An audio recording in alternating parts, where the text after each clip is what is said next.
Les protéines peuvent-elles être stockées sous forme de graisse? C'est en effet une question qui revient très souvent et qui est légitime puisque c'est le pilier nutritionnel de la prise de muscle. Donc évidemment, on est en droit de se demander si les protéines peuvent être stockées sous forme de graisse lors d'une prise de masse. Et c'est d'ailleurs une question d'autant plus légitime puisqu'une prise de masse implique un surplus calorique et que dans le cadre d'un surplus calorique, si l'on considère juste l'aspect calorique, alors la prise de graisse est censée être quasi inévitable. On sait aussi que les protéines peuvent être converties en glucose pour les besoins du corps en énergie, et on sait que le glucose peut être facilement stocké sous forme de graisse. Donc là aussi, interrogation légitime. Enfin, il y a aussi le fait que la consommation de protéines génère un pic d'insuline, et l'insuline est une hormone de stockage qui peut favoriser la prise de gras sous certaines conditions. Je vous propose donc d'aborder ce sujet dans cette nouvelle vidéo.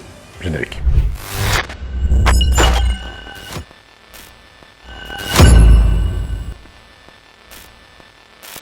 Bonjour à tous, je suis Bika, soyez les bienvenus sur ma chaîne YouTube. Avant toute chose, je vous laisse, comme d'habitude, vous abonner à cette chaîne, liker cette vidéo, la partager, y laisser des commentaires, etc., etc., etc. Un énorme plus pour la visibilité de cette chaîne. Je vous invite aussi à venir voir mes offres de coaching, mes plans alimentaires et d'entraînement et ma gamme de compléments alimentaires en cliquant sur un des liens dans la barre de description ci-dessous. Bon, c'est quand même clairement établi, pour une prise de muscle dans le cadre de ce qu'on appelle une prise de masse, on considère qu'une norme de 1,6 à 2,2 g de protéines par kilo de poids de corps est le sweet spot optimal pour l'hypertrophie. Et est-il possible que consommer plus que ça nous fasse courir le risque de prendre du gras? Eh bien, c'est ce qu'a tenté d'analyser une étude de 2014 publiée dans le Journal of the International Society of Sports Nutrition. Dans cette étude, on a pris 30 pratiquants de musculation qu'on a divisés en deux groupes. Un groupe de contrôle qui ne devait rien changer ni à ses habitudes alimentaires en les gardant au niveau de maintenance habituel, ni à son training. L'autre groupe, quant à lui, devait suivre les mêmes consignes, exception faite qu'il devait augmenter sa consommation de protéines à 4,4 g de protéines par kilo de poids de corps, ce qui les amenait à une consommation moyenne de 307 g de protéines par jour. Et le résultat fut intéressant. En effet, les deux groupes ont pris un peu de poids. Par contre, le groupe avec une diète haute en protéines n'a pas pris de tissu adipeux, mais il a pris de la masse maigre. Et c'est très révélateur puisque la modification de diète leur a quand même fait consommer environ 800 calories de plus par jour que ce qu'ils consommaient habituellement. Et pourtant, malgré ça, pas de prise de graisse, malgré une prise de poids moyenne d'1,7 kg sur cette semaine. Ce qui nous confirme bien que les calories comptent, c'est vrai, mais la source de celle-ci aussi. On peut aussi citer une autre étude datant de 2012, pratiquée quant à elle sur des personnes qui ne s'entraînaient pas, et qui démontre que dans le cadre d'un surplus calorique similaire, l'excès de protéines n'est pas un facteur qui fait prendre du tissu adipeux. En effet, trois groupes qui avaient tous un surplus calorique de 40% supérieur à leurs calories de maintenance, mais dont un groupe consommait 5% de ses calories provenant des protéines, le deuxième groupe 15% de ses calories provenant des protéines, et le troisième groupe 25%. Eh bien, on a constaté des gains similaires en termes de taux de graisse sur les trois groupes. Par contre, les groupes qui consommaient 15 à 25% de protéines avaient eux pris plus de poids que le groupe des 5%, mais ce poids en plus, c'était du muscle. Ces deux groupes avaient aussi vu leur métabolisme de base augmenter significativement comparé aux groupes qui consommaient 5% de ces calories sous forme de protéines. En effet, ceux qui avaient consommé le plus de protéines avaient vu une augmentation moyenne de leur métabolisme de base respectivement de 160 calories par jour pour le groupe 15% et de 227 calories par jour pour le groupe 25%.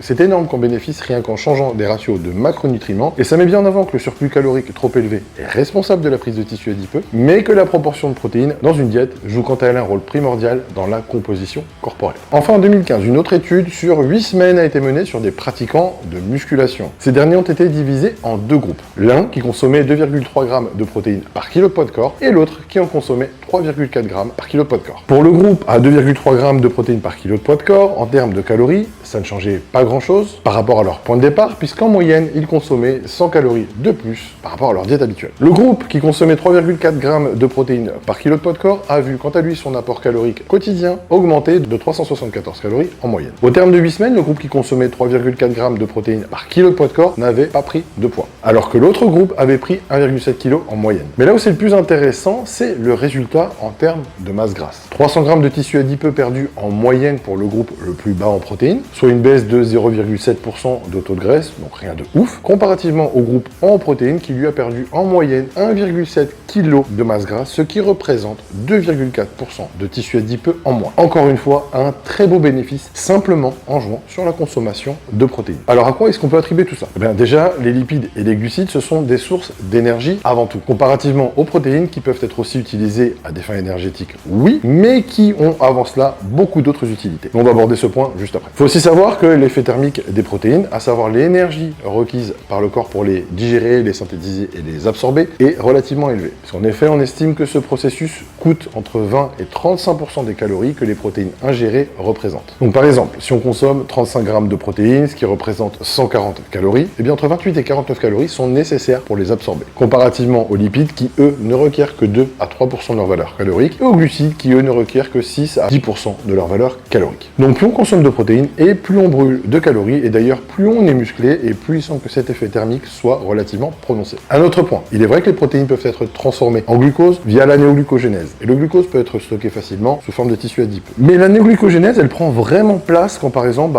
nos stocks de glycogène sont vides ou que nos apports en glucides sont vraiment très bas. Or, dans une diète de prise de masse qui est bien balancée en termes de macronutriments, ça n'arrivera pas. Et donc stocker les protéines sous forme de tissu adipeux dans ces conditions-là, quasi mission impossible. Surtout quand on voit le coût énergétique que ça représente pour le corps de passer de l'état d'acide aminé à tissu adipeux. Il faut d'abord convertir les acides aminés en glucose dans le foie par le processus de la néoglucogénèse. Ensuite, il faut stocker ce glucose sous forme de glycogène dans le foie et les muscles. Ensuite, il y a un excès de glucose qui ne peut pas être stocké, alors ce surplus est converti en acide gras via un processus appelé lipogénèse de nouveau. Et enfin, une fois que tous les nouveaux acides aminés sont formés via la lipogénèse, ils sont alors conditionnés sous forme de triglycérides et peuvent être stockés dans le tissu adipeux. Et tout ça, ça représente une série d'étapes qui sont très coûteuses en énergie et du coup, c'est vraiment dans des conditions extrêmes que le corps va y avoir recours. Donc pour faire simple, avant de stocker vos protéines sous forme de graisse, il va vraiment falloir y aller. Enfin, dernier point que je souhaitais aborder et qui revient souvent par rapport aux protéines et à l'insuline. Alors oui, c'est vrai que la consommation de protéines entraîne par la suite un pic d'insuline et on le sait, l'insuline est une hormone de stockage. Dans un environnement hypercalorique, on peut évidemment craindre de stocker facilement du gras. Néanmoins, les protéines, elles entraînent aussi une élévation des niveaux de glucagon, qui est l'hormone antagoniste de l'insuline. Et le glucagon, lui, il permet au contraire d'augmenter le métabolisme des graisses. Donc le pic d'insuline qui résulte de l'ingestion des protéines n'est en réalité pas à craindre en termes de prise de gras, du fait justement que le glucagon s'élève aussi et qu'il vient contrebalancer cet effet. Voilà, c'est tout pour aujourd'hui. C'était une vidéo assez rapide, j'ai essayé de synthétiser au maximum, mais je voulais vraiment aborder ce sujet parce que c'est une question qui revient très souvent et surtout en ce moment. Alors n'hésitez pas à vous abonner à cette chaîne, à liker, à partager cette vidéo et bien entendu à laisser vos commentaires auxquels je réponds avec toujours un grand plaisir et surtout, n'oubliez pas d'activer les notifications pour être averti à chaque sortie de nouvelles vidéos. Pour tous vos besoins en compléments alimentaires de haute qualité, n'hésitez pas à vous rendre sur mon site www.bikaperformance.com où vous pourrez retrouver toute ma gamme d'isolats de protéines, d'acides aminés, pré-workout, brûle-graisse, complexes pour les articulations, etc. Pour toute information sur mes offres de coaching avec suivi, mes programmes personnalisés de diète et d'entraînement, retrouvez-moi sur mon site www.bikacoaching.com. Retrouvez-moi aussi sur Instagram, TikTok et Snapchat où je vous partage des conseils absolument tous les jours et mon quotidien sous le pseudo Bika-coach. Je vous dis à très bientôt pour une nouvelle vidéo.